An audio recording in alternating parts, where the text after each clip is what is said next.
There's one moment in our long gospel reading today that always makes me smile. You may have caught it. Jesus has been sitting at the well in the heat of the day, and the disciples have gone into town to buy him food. And when they come back, they find him talking with a Samaritan woman. And they're really surprised by this. First, because she's a woman, and second, because she's a Samaritan, which was not common for Jews to be talking with Samaritans. Samaritans were ethnic and religious and geographic neighbors of Jewish communities in Jesus' day, but they were nonetheless a despised other. But then the disciples shift their focus to something completely ordinary. Rabbi, they say, eat something. And Jesus replies in this almost comically mysterious way, I have food to eat that you do not know about. You can just picture like the confusion on their faces. Did someone bring him food? What did we miss? Where is he hiding all of this stuff?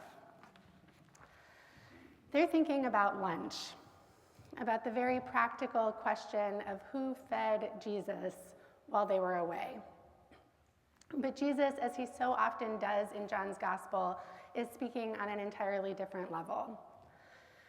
Earlier in the same conversation, the Samaritan woman misunderstood him too.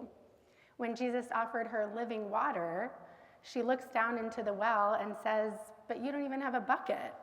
The well is so deep. You might remember from our gospel reading last week that Nicodemus does the same thing. When Jesus talks about being born again, he immediately starts wondering how a grown man can crawl back into their mother's womb. Again and again, people hear Jesus speak and assume he's talking about literal things, water, bread, birth, buckets. But Jesus is almost always pointing to something deeper, something bigger, something growing. And in this moment, he shifts the image entirely.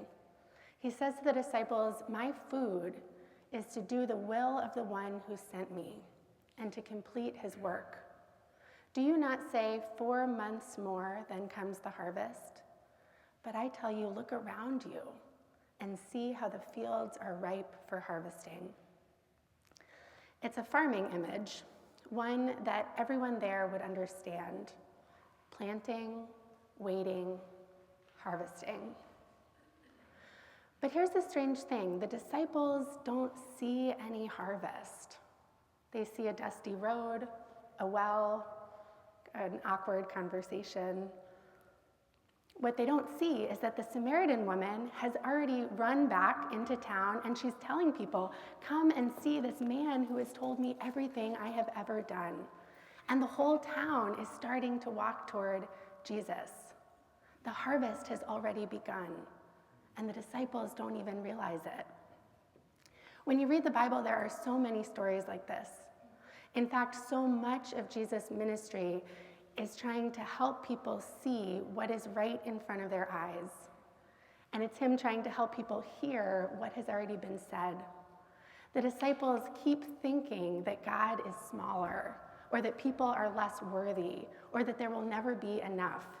And Jesus keeps showing them over and over again, you are infinitely loved. You belong. There's more than enough for all of us. You don't have to be afraid. You don't have to feel alone. You don't have to keep people out. The point is to draw everyone in. I love the harvest imagery because it reminds us of the abundance and expansiveness of God's love. It reminds us that the gospel, the good news of Jesus Christ, is that God is always doing more than we can see. And yet, earlier this week, I heard a different take on where we are in the growing season. I was at an Episcopal Parish Network conference in Charlotte, and one of the keynote speakers was the extraordinary civil rights lawyer and leader, Sherilyn Ifill. Do folks know her?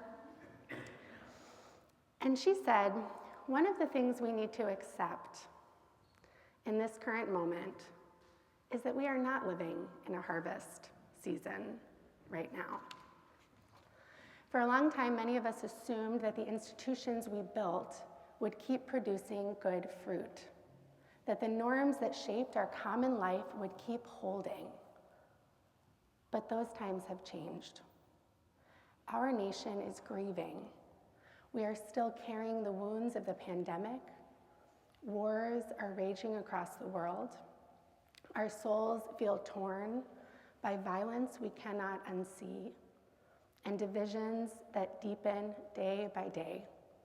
We feel the erosion not only of our laws and institutions, but of the norms that once held us together.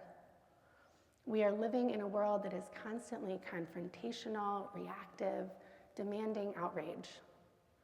And underneath it all is something deeper, a refusal to face the truth about what has always been embedded in our national story. Eiffel says that in moments like this, we have to face where we are. But she also says that this moment, as painful as it is planting time. Now, I've lived in New York City my whole life, so the agricultural metaphors they don't click immediately. But deep within all of our bones, we know how this cycle works. What do we do when the harvest is over? We plant. Planting is not glamorous work. Planting is slow. Planting happens quietly, often in the dark soil, long before anyone sees a green shoot pushing up through the ground. Planting means building ideas, relationships, practices, institutions, things that may not bear fruit right away, but that will shape the future. It is the work of creating courage, truth, and community that will sustain the next and next generations. The idea that we are planters, not harvesters, seems almost to cut against today's gospel. The fields are ripe for harvesting, Jesus says. He's inviting the disciples into the work of reaping, gathering fruit that others have sown. In that sense, they're harvesters. And yet, when we look closely, we realize that much of the harvest is already happening right before their eyes because someone else planted the seeds long ago. They cannot yet see the full growth, the ways in which God is already at work. So while the gospel shows the disciples as harvesters, it also reminds us that God's work transcends our vision. In the midst of uncertainty and struggle, it is faithful for us to embrace the work of planting, to sow courage and hope and justice, even when the harvest is unseen, even when we may never witness the fruits ourselves. We plant because God is already tending the soil, and we trust that what we sow in faith will one day be gathered into abundance. And this is what real people have done for generations. Take Joanne Bland, who we heard at the beginning of the service. She died recently after devoting her life to the struggle for voting rights and racial justice in this country. She was 11 years old when she marched across the Edmund Pettus Bridge on Bloody Sunday, and she had already been arrested 13 times for protesting segregation before that day. I got to meet her several times in Selma, and listening to her, I was struck by how she described her experience, not just as a memory, but as a call to share the work of remembering for others. She goes on to say, "This is urgent. Who will tell the story?" That urgency is a form of planting, ensuring that the seeds of courage and justice are carried forward. And think of Pauli Murray, the poet, priest, lawyer, and civil rights pioneer. In 1939, she wrote in a poem called "To the Oppressors," "We shall endure to steal your senses in that lonely twilight of your winter's grief." Murray wrote those words in a time when injustice felt overwhelming, when democracy itself seemed fragile. And yet she insisted on something powerful. We shall endure. When we read the gospel story again, we can see that the Samaritan woman is planting too. She leaves her water jar behind, the whole reason she came to the well, and she runs back to town. And what does she say? Come and see. She plants a question in the life of her community. She does not know what will happen next. She does not know that people will follow her back to the well. She does not know that an entire community will begin to encounter Jesus for themselves. She simply plants the seed. The Samaritan woman offered a single invitation in the soil of her town. Joanne Bland and the children of Selma planted courage on a bridge. Polly Murray planted endurance and hope in the face of oppression. And now it's our turn. Jesus says, one sows and another reaps. The work of God stretches across generations. Some people plant, some people water, and some people gather the harvest. Faithfulness in a time like ours does not mean producing the harvest. It means embracing the holy work of planting. Planting truth in a time of denial. Planting courage in a time of fear. Planting compassion in a time of cruelty. Planting communities where strangers can become neighbors again. The harvest may not belong to us. The harvest belongs to God.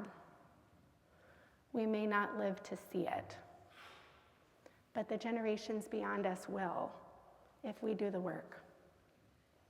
And so in this season, in this hard, hard season, we plant.